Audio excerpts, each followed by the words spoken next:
it's quite a predictable sort of source of energy. So they feel it could actually be a great way to go.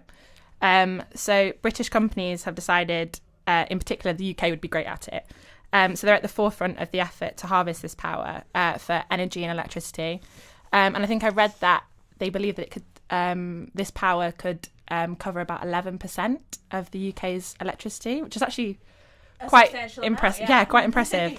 Very, very impressive. And yeah, that's kind of quite an interesting topic. And I think they want to harness it by, there's like an apparatus that I think basically they put in the ocean and it kind of flies, for lack of a better word, through it, which kind of encourages the, what would it be called? Like the rotator to basically rotate more and harness more energy. To generate the power. Yeah, to generate the power.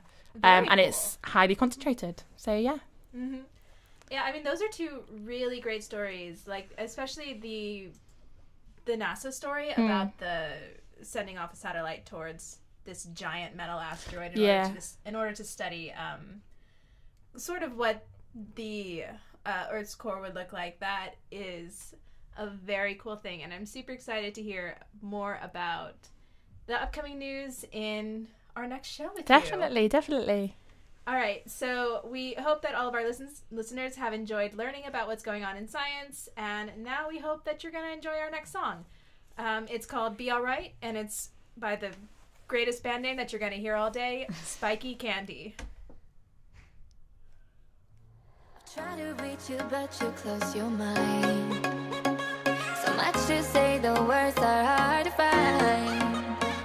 You're running out of stamina, I see it in your eyes. Let me be your light, we can reignite like fireflies. Whenever you can't sleep at night, I'll be the one that would hold you tight.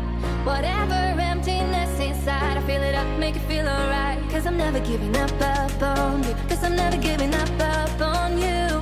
I know each time is worth the fight. I'll be around till you be alright.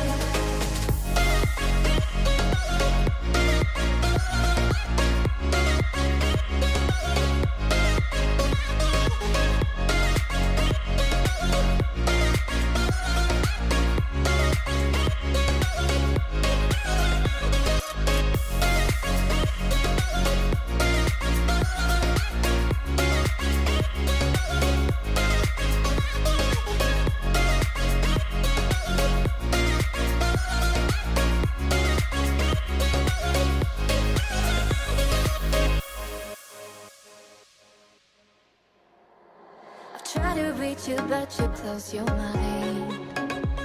So much to say, the words are hard to find. You're running out of stamina, I see it in your eyes. Let me be your light, we can reignite like fireflies. Whenever you can't sleep at night, I'll be the one that would hold you tight. Whatever emptiness inside, I feel it up, make it feel alright. Cause I'm never giving up on you. Cause I'm never giving up on you. I know each time is worth the fight. I'll be around till you be alright.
And that was Be Alright by Spiky Candy. Now on to our retrospective week in science, where we take a look at the past scientific advancements that happened during this week in history. Now, first up, we have the first modern parachute jump completed on the 22nd of October, 1797 by French aeronaut André Jacques Gonarin. I hope for all of our French listeners out there that I did not entirely butcher this man's name, but he first thought of the idea of parachuting whilst making escape plans as a prisoner during the French Revolution. But I should note that parachute jump is a little bit of a loose phrase there, because his version of a parachute was actually more closely resembled a hot air balloon with an umbrella-looking parachute attached to it. So he rose up 3,000 feet into the sky in a basket attached to a large balloon, cut the balloon from the basket, and allowed the air drag to open up the parachute, which resulted in quite a chaotic descent that had him swinging all around, sort of like a pendulum. But he survived nonetheless and did this hundreds of times. Next, we have on October 24th, 1632, the birth of Antony van Leeuwenhoek. I've given myself all the difficult names this week. But if you were in the life sciences, you likely know that van Leeuwenhoek was the father of microbiology, as he is credited with being the first to observe and experiment with microbes.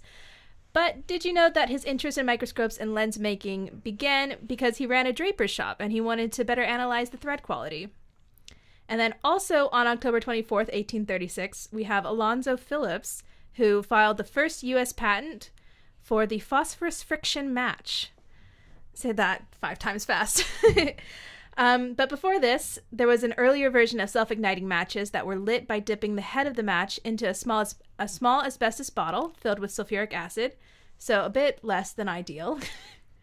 But the addition of lead dioxide to the matches made them light more evenly, and that occurred later that year by a different inventor. But lead dioxide was actually quite toxic and caused very serious health complications, and this is what spurned into the very famous London Match Girl strike of 1888, of which there's a very good movie that I highly recommend all of our listeners to go out of their way to find. And then moving on to October 27th, 1938, the famous chemical company DuPont announced the invention of nylon as the first true synthetic textile fiber at the New York's World's Fair. It was originally introduced for women's stockings, but by 1942, nearly all of nylon products produced by DuPont were being put towards the war effort as replacements for Japanese silk. It would go into parachutes, ropes, jackets, shoelaces, mosquito netting, and even aircraft fuel tanks, excuse me. But after the war, nylon reappeared in stockings and now appears in many aspects of our daily lives. And our final historical look back of the day, October 28th, 1868, the U.S. Patent Office receives Thomas Edison's first of over 1,500 patents, which was for an electrographic vote reporter for Congress. The invention allowed a legislator to vote yay or nay on an issue by flipping a switch left or right. Edison would go on to invent the incandescent light bulb, the phonograph, and the kinetoscope, among many other things, though it must be said that the brilliant scientists in his Menlo Park laboratory greatly contributed to all of these inventions. So I guess I'll ask our friends in studio here, what was your favorite retrospective look at science? I gotta say that I'm partial to the Frenchman who it's got to be the parachute jump. It's got to be the parachute would jump. cut the balloon off of his own basket and just hope that the parachute opened up to catch him. Exactly. It's ballsy. It's very ballsy. Well, it's very cartoonish, that's for sure. Yeah, very cartoonish. Well, as a chemist, I quite liked the DuPont story, and actually that reminded me of another film recommendation for our listeners. So a couple of years ago, I watched a film called Dark Waters. It has Mark Ruffalo in it, you know, the guy who's the Hulk. I think that's what other than 13 going on 30, it's got to be the Hulk that everyone knows Mark Ruffalo for. Surely. Or Shutter Island.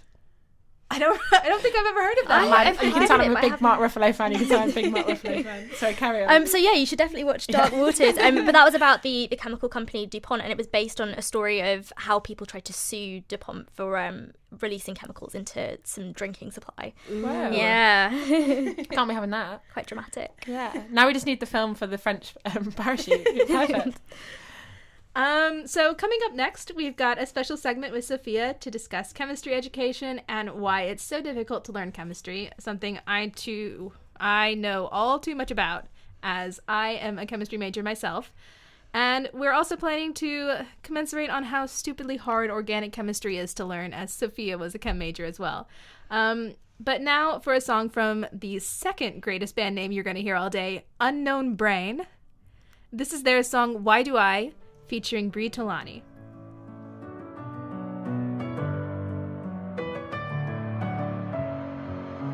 Messing with my head again. You had your heart set on me, but these feels, they come and go, and they come so easily. Tell me why it is about you that I can't forget, but you're breaking down my walls again just to set me free. Why do I, baby, why do I love the way you always, always leave me? Why do I, baby, why do I love the touch but never love the feeling? Why do I, baby, why do I love the way you always, always leave me? Why do I, baby, why do I love the touch but never love the feeling?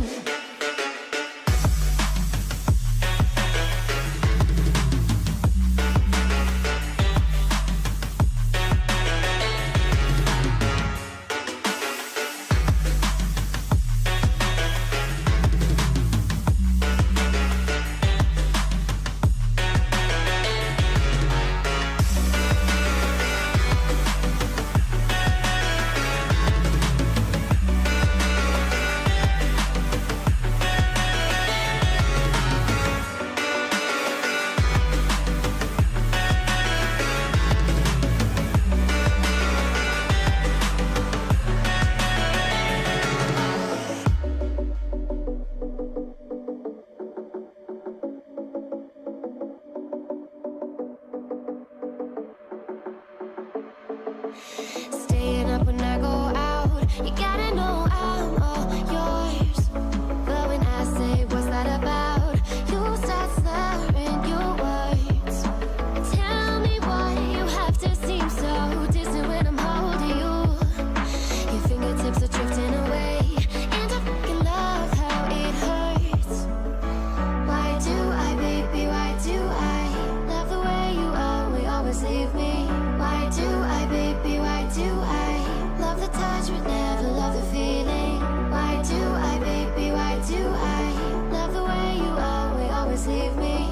Why do I, baby, why do I love the touch but never love the feeling? Why do I, baby, why do I? Why do I, baby, why do I? Why do I, baby, why do I love the touch but never love the feeling?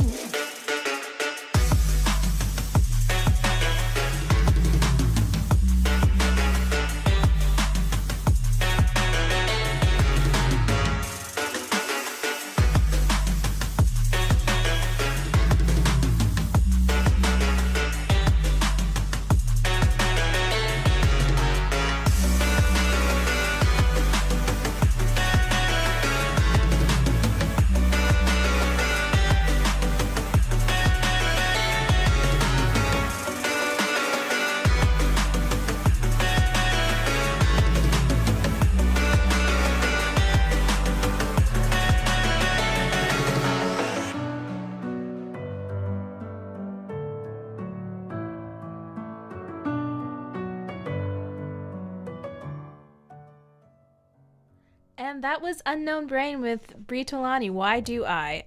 Now, chances are, if you are listening to a broadcast called iScience Radio, you've probably got some interest in science that could very well have begun when you were young. And I think we've all got memories of studying science in school and being taught about the three main branches of science: biology, physics, and chemistry. And Brian has made sure that I shall include maths.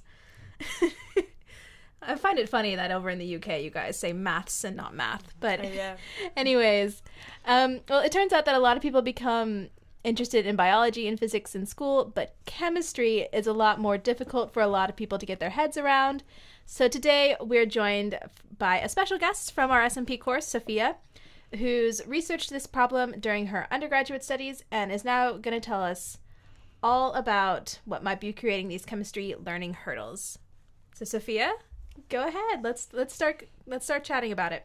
So let's get into chemistry. Let's get into why chemistry might prove especially difficult for students. What can you tell us about how people learn chemistry? Yes, so chemistry is quite unique in that there are 3 different kinds of learning that people have to undertake in order to be a competent chemist. And there are lots of different styles of learning in every subject, but I think with chemistry in particular, all of these types of learning are given sort of equal prominence, and you have to be able to do all of these. So the different types of learning are summarised in this educational psychology theory called Johnstone's triangle. And it shows that there are 3 very specific types of learning. So there's experiments. So you'll go into the lab, you'll have practical skills, you'll be doing all this complicated synthesis. But then there's other things that you have to do in chemistry as well. In your lectures, for example, or exams, you'll have to learn about these sort of pictorial representations of things like organic chemistry, diagrams, things like that, and visualize the atoms and the structures that you can't see in real life. Yes, so many formulas. Yeah. Well, that brings us on to the 3rd type of learning, which is maths. You have to do a lot of maths in chemistry, and also chemical equations as well. So you have to understand all these 3 different types of learning, but not only do you have to understand these learnings separately, but you have to understand how they relate to each other. So rather than just focusing on these 3 vertices of the triangle, you have to be able to navigate inside this triangle and relate each different type of learning to each other. Which is definitely a very difficult thing to do. Yes. I mean, I know, Ellen, you did biomedical sciences, but at least for us over in chemistry, the trying to relate what you've learned in lecture to what's going on in your experiments in lab is, I mean, it's quite difficult, especially when you've got limited time to learn. And it's hard. Why do you think I left chemistry behind? It's hard. Yeah, I mean, Sophia, if you want to maybe talk even a little bit more about what factors might influence or encourage someone to engage with chemistry education as opposed to what might encourage somebody else. Yeah, so in addition to having these different types of learning, there are lots of things that factor into your learning of science in general, but my expertise is in chemistry. So something about like having a strong science identity. So this is a term that educational psychologists love to use, and it's about how well you see yourself in science. So that can be from like participating in activities, engaging with the content, having good social relationships as well. Like it's not just about the academic, the very sort of highbrow understanding of the science itself, but it's how these social interactions factor in. And that's why things like if you're a minority in STEM, that can influence this. There's loads of research on that. And having good sort of social experiences can have an impact on your learning. And if you see people, if you don't see people that are like you, if you're a minority in STEM, then that can really have an impact on your learning because you may not have a role model, for example, to look up to who's been through similar experiences as you. And this leads us into something called the leaky pipeline phenomenon, which I studied a little bit at university. So the idea of the leaky pipeline phenomenon is that it might be that you have a certain amount of people at undergraduate. So, like for example, with women, I think we've got those statistics. Yeah, actually, haven't we? Yeah. I did because we were talking about this earlier, Yeah. and I had never heard of this phenomenon before, but I had experienced it while I was working in research in the department that I worked in. Out of the 9 or 10 or so principal investigators that we had, only one of them was a woman, and I actually went and looked up the Royal Society for Chemistry, their statistics that they publish every year about that. Well, at least in 2022, women made up only 44% of chemistry undergraduates, 39% of PhD students, 29% of non-professional chemistry staff, and 9% of chemistry professors. So that's sort of where you get into the leaky pipeline so this thing. is the leaky pipeline phenomenon in action. So the phenomenon is where you may have it may be an undergraduate, you might look around the room and you'll see, oh well, there's 50% women roughly, 50% men roughly. There's not a problem. But then if you look further and further along a career path, you see women dropping off, and this can be for lots of different reasons, but partially because perhaps women may not feel like there's a place for them in chemistry. And there's lots of sort of anecdotal experience you can get from it. I did some qualitative research where I interviewed people about this in my degree, and things like I don't know if in your department you had an equality, diversity and inclusion section. We did. So so we had a group like that in our department, and that, I knew the leader of that group, and that takes up quite a lot of time. And often women are called upon to do those kind of roles and enjoy those kind of roles, but that can have a negative impact on their career, because in academia especially, research output is really valued, as opposed to these other things which are extremely, extremely important and require a lot of skill. But when the metric is just research output, then it's not really useful for women in their careers, and it could cause them to drop off in this leaky pipeline. Yeah, absolutely. And also the I think I kind of dropped off of chemistry with OChem a little bit, but I don't blame you. But yeah, that's absolutely things that you have to be considering is how you self-identify in science, what is affecting you, and why you're feeling a sort of certain way to either leave it or to stay. But yeah, that was a really great chat, Sophia. Ellen, do you have anything to add? Anything? I think she said it all. Amazing.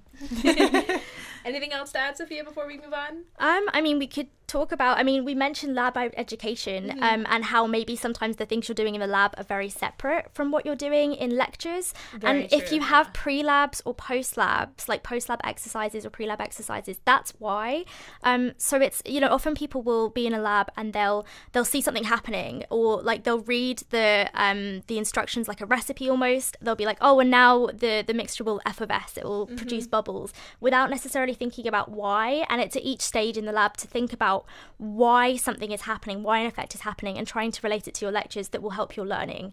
Because in science education theory, a really key concept is like people learn better if they're relating new knowledge to knowledge that they have previously. So if you can just create even more links in your brain, and links between all the information that you're learning and the physical experiences that you're having as well in the lab, that will just help solidify your learning. Yeah, absolutely. There's, at least from my experience in chemistry education, I think there absolutely needs to be a heavier emphasis on the link between what's going on in lecture and what's going on in lab. Because lab is, at least lab in undergraduate, it's very much like you're following a recipe and hoping that it works out in the end. And it's difficult to relate a lot of that to what you're learning in lecture, because especially since it's a lot of lecture is learning and regurgitating for a test. I think it was really when I got into academic research in and of itself, and I had a job outside of school, or after school, that I really started to learn more about the experiments that I was doing and how they related to the theory itself. So I think that's something that's definitely a bigger emphasis, that needs a bigger emphasis in education itself. But anyways, being educated in at least some of chemistry is so important for people who love science. So it's great to hear that people are thinking about ways of improving science and how it's taught. And it's been so great to talk with you guys on this. This is such an important topic to talk about. And we are actually all going to be back in a minute after this next song, and we're going to have our science quiz show up next, which I'm super excited for. So here's our next song. This is Lucid by Jens East and Danny Balderson.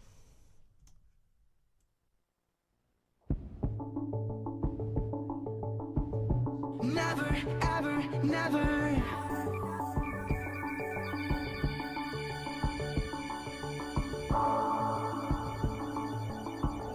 Never, ever, never.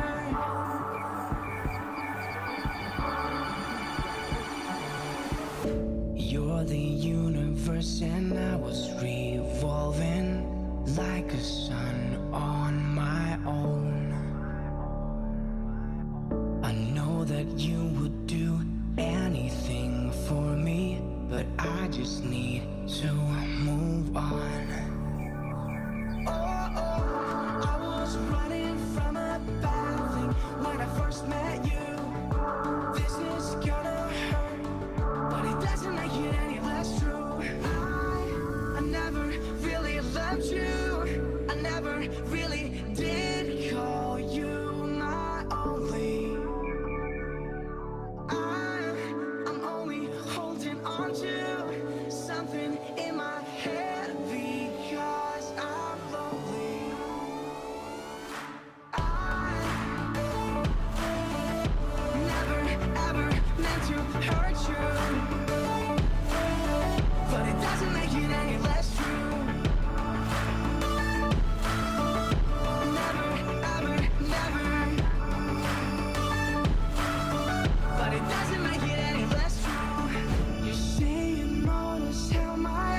Welcome back to iScience Radio. That was Lucid by Jeans East and Danny Balderson. And I'm so sorry, everybody. I promised that Sophia and I were going to commiserate about our terrible experiences that is so common in OChem for really everybody that takes OChem.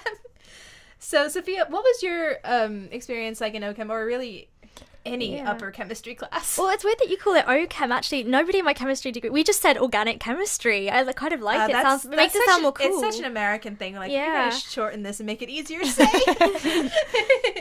Well, my experiences were not good with organic chemistry. I think we learned sort of in our first year that everybody really struggled with it, more so than these other types of learning. And I guess that's what I was talking about with Johnstone's triangle. I guess not everybody is naturally good at all of these different styles of learning, and we're not necessarily taught exactly how to learn in schools. So yeah, we did struggle. I think people tended to do worse on the organic chemistry sections in exams. When we had to choose the exam questions we wanted to answer, almost nobody answered the organic chemistry questions. But yeah, it tended to be that it clicked for some people and it didn't quite for others. Yeah, the exact same thing happened over in my class. And I was telling you guys before we went on air that at least at my university, OChem was called, it was our weed out class. It was kind of like weeding a garden. All of the people who weren't so committed to chemistry in the end, or said this is not worth it, and changed their majors. But yeah, I think one of my standout experiences is chemistry. So you guys had 2 years at OChem. I only had a year, but it was 2 semesters of OChem 1 the first and then OChem 2 the second. And I remember going into OChem 2. So there were 2 professors that taught OChem 1, and one was significantly easier than the other one. And if you were going to take OChem 2, it was advisable for you to take OChem 1, but some people didn't do that. I fortunately did take the harder professor for OChem 1, and it was miserable, but I think I did better in OChem 2 for it. But I remember the first exam in OChem 2. So American grading scales goes from 0 to 100, 100 being the best you can get, 0 the worst. But I remember that first exam, I got a 33 out of 100, which was by far the worst I had ever done on an exam ever, and I was crushed. But I went to one of my friends who had taken the easier professor for OChem 1, and the easier professor, her tests are multiple choice in the beginning. So when you get to all of the free response stuff in OChem 2, I was like, listen, I feel so terrible. I got a 33 on this test, and she was like, I got a 5. So I was like, this might be my weed out class. Is this where I leave chemistry? But I stuck through it. I was too stubborn. Yeah, you got it. Yeah, and then a couple years later, I'm now not doing chemistry. Yeah. So yeah, it worked out great. But anyways, so unless anybody else has any more chemistry horror stories or any science horror stories in general, I think that we are going to move on to our aptly named science quiz show, Sigh or Cry, which is I love that. That's great. Which is the segment that I've been looking forward to for it's the segment that I've been looking forward to today, really. It's our quiz show where we ask people with university degrees in science to answer questions that primary school children should be able to answer. And we're really looking to know if you will know the answers, or if you're gonna end up in tears because all 4 years of your university just gets washed down the drain because you can't remember what science you learned when you were 7. This could get embarrassing. It could get embarrassing. Yeah, I'd like to preface this by saying that I do know what I'm talking about when it comes to science education, because after this you're going to think I'm like a 5-year-old. It's been a long day. Listen, it's been a long day. The water cycle got replaced by organic chemistry. Yeah. It happened. Exactly. But I picked out all the questions today, so no comment on if I was able to answer all of them. Okay. And I'm going to be quizzing our 2 amazing guests, Ellen and Sophia, on to see how much science they remember from their childhood. And it sounds like you guys are a little bit nervous about it. A little bit. bit. Probably. So the way this is going to work, we're going to alternate questions between the 2 of you guys. And if the first guest gets the question wrong, then the other has a chance to answer, and the questions are going to get progressively harder. We're gonna start at 6 and go up to to 12 years Okay. old. Okay. Or something along those lines. Okay. So this question I'm going to ask Ellen because you should have been able to garner this a bit from one of your articles that you presented in our news segment earlier. And that is, so this question is relative. It's an earth science question that a 7-year-old should be, a 6 or 7-year-old should be able to answer. And that Let's is, see if I need to go back to school. and that is, what causes ocean tides? The moon. Yes. I know that one. I could, yeah. If you want, you could even talk a little bit more about the tidal energy that you were talking about earlier. Yeah. Well, it was more just so one thing I did. I mean, I'd like to think I would know that off the bat anyway, but definitely reading it today. It was mentioning basically how the moon influences tides all the time, and I suppose that's what makes it the most predictable. Is that the moon obviously follows a certain path every month, and basically keeps it quite predictable. Yeah, for sure. So if there's anybody out there who actually does need to go back to to primary school to learn this, yes, the moon is what causes the ocean's tide. It's the moon's gravitational forces. But also, if you didn't know, the sun's gravitational forces also affect the tide. But because the sun is such a greater distance away from the Earth, its effects are much more minor compared to the moon's effects. So 1 point for Ellen. You're on the board. Oh. We've got to go to Sophia here. So No Sophia, pressure. true or false, bats are mammals? Oh, well, I have a 50-50 chance of this anyway.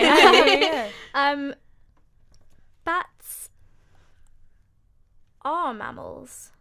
Final answer? Yes. Yes, bats are mammals. That's true. You both have a point now. So bats are mammals, although some people think that they're birds or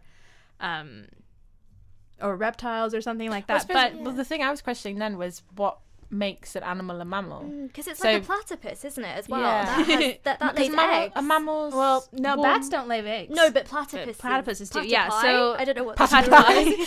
I'm just thinking Perry the Platypus from Phineas and Yeah. Ferb. So bats are mammals because they give birth to live young and are able to nurse them.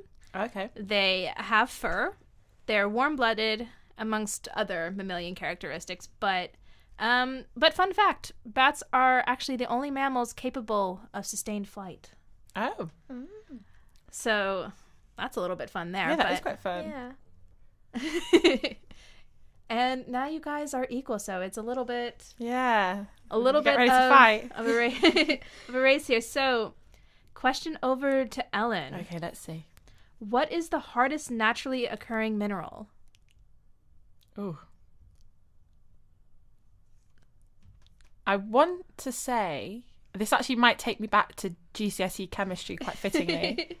I want to say diamond because isn't it used as in like tools on drills and stuff? Isn't it used as the substance that can break other substances basically?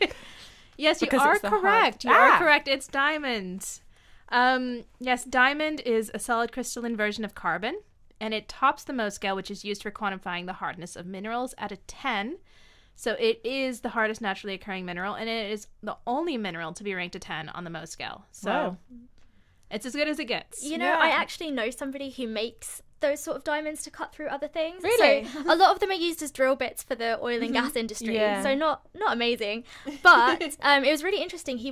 I used to live with him last year, and he would come home and he would show us videos of him making diamonds. Whoa. Like the synthetically That's a made good ones, link those to have. labs? Oh, wow. Yeah, so the company also made jewelry, but also like drill bits and things to cut through other things, like Ellen was Wow. saying. That's was Did he ever bring any cool. diamonds home for you? Or No, not? I did ask. How I dare thought, oh, you, maybe how it's a dare going you. away Surely present. you can send me one. It's Come on. fine. Yeah. Oh. All right, so we are 2-1. So, chance to pull ahead here if Sophia is not able to answer this question. So, this question here, this is a multiple choice question. So, I've been giving Sophia a little bit of an edge here. Oh, okay. Yeah. Let's see. So, or maybe I won't give you the. Well, no. Here we go. Well, you've already I'll told do me it. you're I'll gonna give me I'll give it for you. Okay. Gotta do it. So the endocrine system includes what part of the body? A, the humerus, B, the lymph nodes, or C, the pituitary gland? Oh, I don't know if I know this one.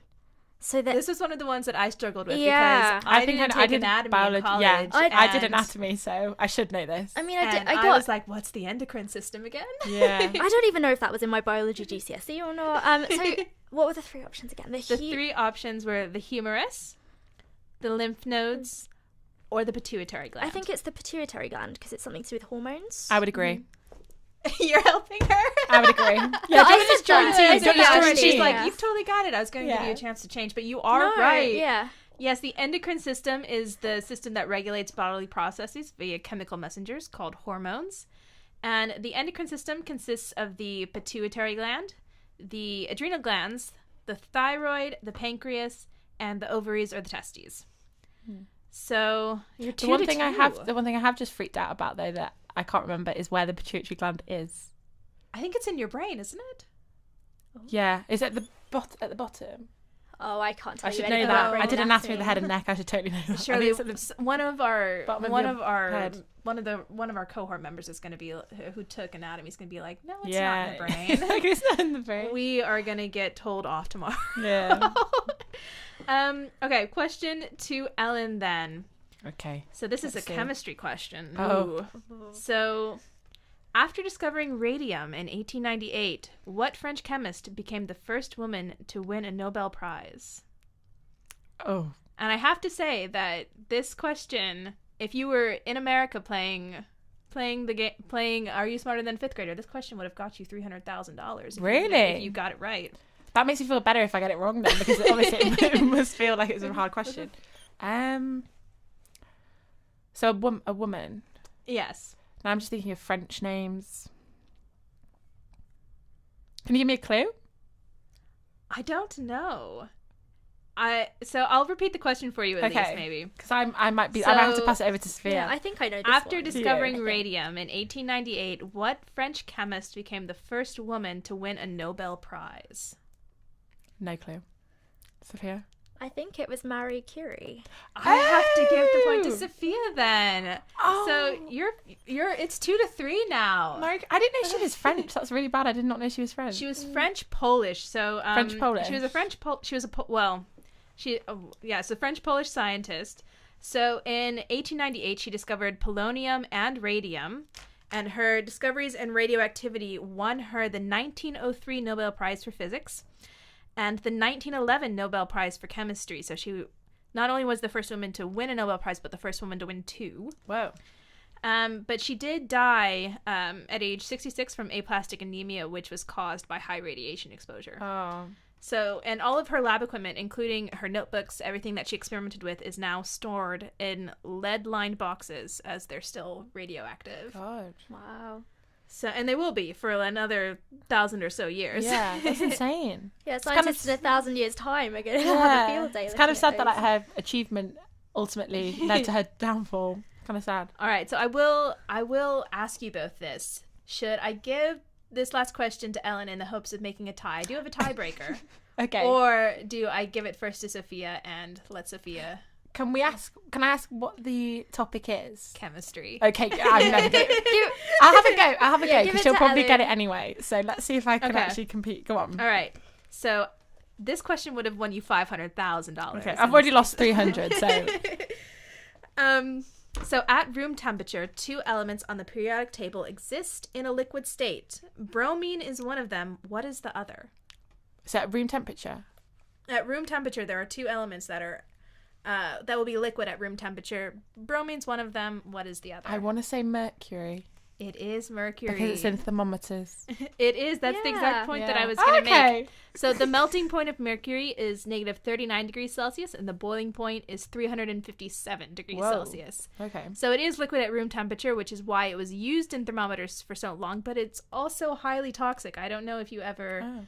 have seen somebody break a mercury thermometer. I Yeah. have. It's quite scary. Ooh, I Yeah. haven't seen that. But yeah, that's why alternatives like alcohol and kerosene are now used in lab thermometers now instead of Ah. mercury because it's quite dangerous. Whoa. All right, so I think we're tied up then. So Thank you for that. I really needed that. I really needed that. I would have got that question right Yeah. anyway. I know you would have. I know you would. I've got to give myself a fighting chance. Sorry, I need to stop being so competitive. I'm trying to rein it in right Yeah, now. I always say I'm not a very competitive person, but obviously.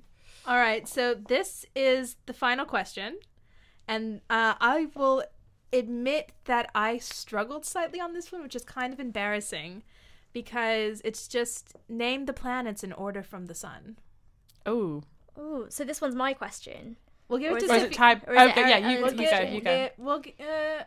Or we could do We could- alternate yeah, we it. could do. Let's yeah. do alternate. Okay. Okay. Do you want to start? Mercury. Oh, that was the okay. Well, Like, you that's the told me easy to one. start. Okay, Now come on then. I'm. So Mars is on what side of Earth? Oh no. It's going wrong. It's going wrong. What do you think is on the other side of Earth? If it wasn't Mars. Mercury is the first one. So I'll I- say yeah. that. so do you know what goes after I Mercury? know that Neptune, Neptune Uranus, is way out yeah, far, Jupiter, yeah. all that end. What's the other one? Oh no, guys! Wait, I feel a little Mercury, better Uranus, about Neptune, how I was doing earlier. Jupiter. I feel like I have a better idea what goes to the other end. Mars. We could start from the other end. Oh my god! Oh my god! Can you give me a letter? All right, we'll give you. Okay, it starts with a V. Oh, Venus. Yes. Okay. Oh, that's so embarrassing. Okay, Venus. I think Sophia's one, but we'll keep going. Yeah. Oh, thanks. Yeah. Okay. Yeah. Go on. Mercury, Venus, and then Earth, Mars. Jupiter. it's good team effort. Jupiter. So Jupiter's right. Okay. Jupiter, Okay. and then So now it's either Uranus or yes, Neptune. Jupiter's right. Yeah. Okay, Uranus or Neptune. Neither. I don't think it's. Oh, Yeah. neither. Oh, guys, it's good time. Saturn. Yes. Okay. Forgot about Saturn. Yeah. And then Uranus. yes. Oh my and god, then- do you remember Neptune? And then are we including Pluto? No, that was one of the points that I was going to Yeah. make. Is Oh. that yeah? So it is Mercury, Venus, Earth, Mars, Jupiter, Saturn, Uranus, and Neptune. Okay. And then Pluto, which was declared a dwarf planet in 2006, so it's technically not a planet. Yeah. It was actually only discovered in 1930. I didn't know that. Oh. But so it was an official planet for less than 100 years, which is Wow. Wow. poor Pluto. It's actually quite a good like lesson. I feel like I won't forget these things ever again. Like the embarrassment of not knowing it. That was the other thing that I was going to do with while I was going through this, I was kind of struggling towards the end with Saturn as well. So I found some planetary mnemonics, which is just kind of some brain things to do. So for anybody out there who needs to memorize this, some good mnemonics would be my very educated mother just served us nachos, so that the first letter of those will correspond with the planets. And then you could also do my very easy method just speeds up nothing. And then if you prefer to include Pluto, we won't judge. You can do my very elegant mother just sat upon 9 porcupines. Ah. So so that's all for our quiz show today. I think it's pretty obvious that we have a clear winner. Yeah. So sadly, celebrations sadly. to Sophia. We'll put it in our science group chat, and you can have the. Yeah, that The was what I think bragging I got rights lucky for- with some of those multiple choice Yeah. questions. Do we have a as well. trophy? Do you have a trophy? Yeah, what do I get? 500 grand. No. I didn't plan that far ahead. We'll get you a trophy. Yeah. eventually. A chocolate bar. You get a chocolate bar. Get a chocolate bar. Yeah, you know, I was in charge, so I worked somewhere where I did an internship beforehand. Yeah. And in the internship, I won a poster prize. And I didn't get, like, a physical trophy. Yeah. But then when I joined work, they were like, oh, why don't we give the new winners for this year a physical trophy? And then I made one for myself as a tester. So I Wow. made my own trophy for a prize that I won over a year ago. It was really sad. Well, we'll get you a trophy eventually, and until then, you have bragging rights in the. Yeah. We'll buy a little Sadly. trophy and pass it around for. We'll all have to of do a the winners. rematch. We'll have to do a Yeah. rematch. Oh, no, I don't Maybe. actually need a trophy. I'm not that. As long as Everyone- everyone, everyone knows. knows. As long as everyone knows. All right, so we have to move in a little bit into our recommendations for the week. We're trying to give out some science recommendations for things where people can do things people living in the UK can do coming up in science. So the first one that I wanted to recommend was the upcoming Halloween lecture at the Royal Institute in London, which I'm really hoping to make. I don't know if you guys have heard of this, but it is a science-themed science spectacle. A Halloween-themed science spectacle. Science-themed. A science-themed science. It'll have both Halloween and science. Whoa. So it's It's going to take place on Halloween, October 31st from 7 to 8:30 p.m. and tickets are going for about £8. So I think that will be super fun at the Royal Institute. And then it also has to be said in our first show, because they're right next to us, we have to recommend the Science Museum.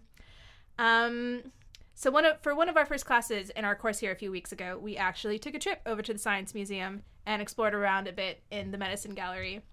So the gallery features over 3,000 items of medical history, from ancient implements to the modern day, and I can't recommend it enough. It tells some wonderful stories of those who have worked in the healthcare field, and it has some of them are cool, some of them are quite creepy and scary. Science and medical tools and stuff. And if you've ever wondered what a brain knife looks like, you can go see it at the Science Museum. Do you guys have any recommendations for anybody going to the Science Museum, what to look out for? Ooh. I mean, I just think, like, some of the things that you, like, that aren't the big flashy stuff are really cool. Yeah. Like, I really like looking at the medical illustrations. I just think those are really cool. Yeah, they're always cool. I don't actually think I know I don't think I've actually looked properly around the museum. Yeah, we stayed in this one lately. section, didn't we? Yeah. We stayed in the medical section, but in terms of the medical section. Yeah, that was really cool. Yeah. But one thing they do that I was actually really sad I missed last Thursday, they do like a lot of events, and they did a late night at the museum thing. It was basically about like sound, music and science. And I don't know if you guys know who Imogen Heap is, but she's like a famous musician. so. She is really cool and I really, really like her.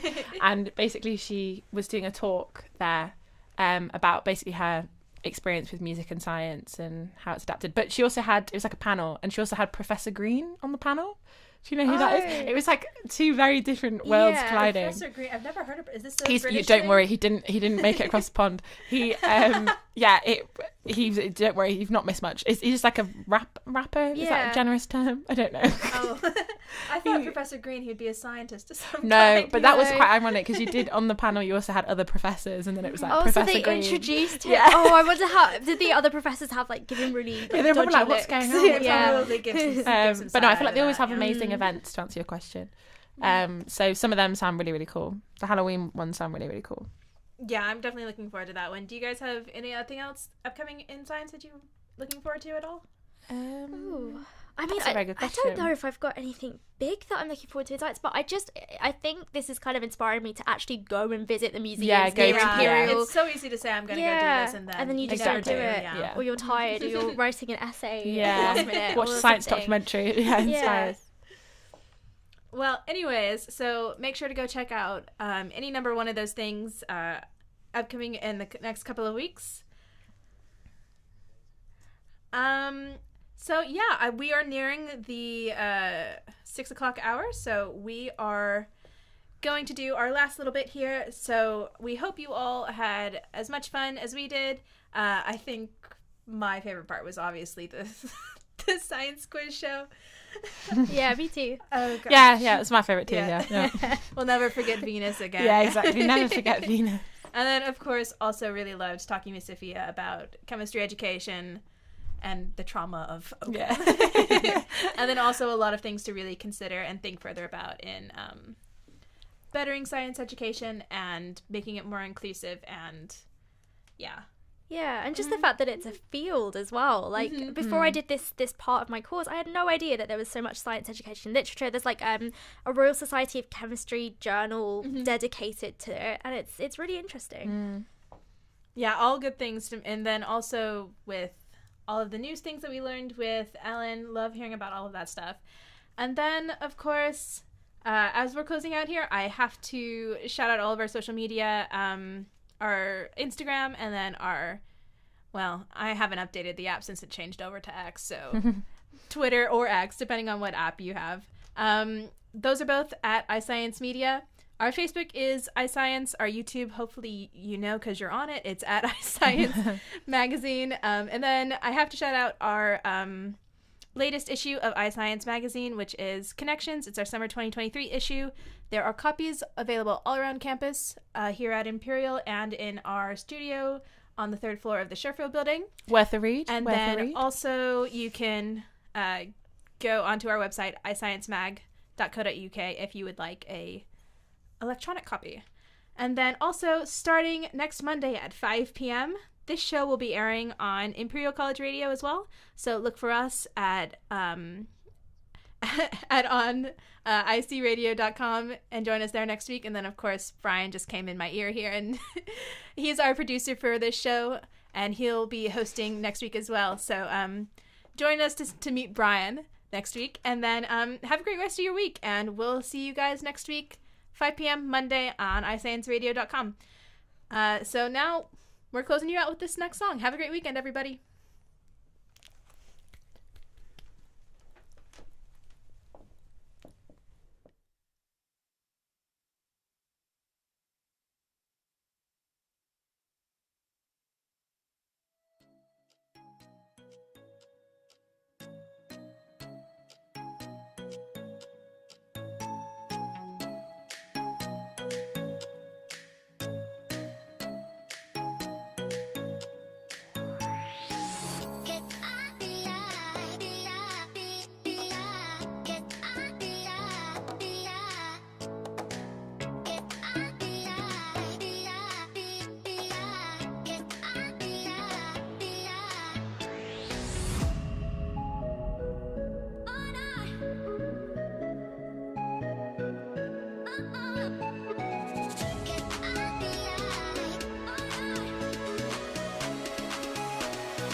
Oh,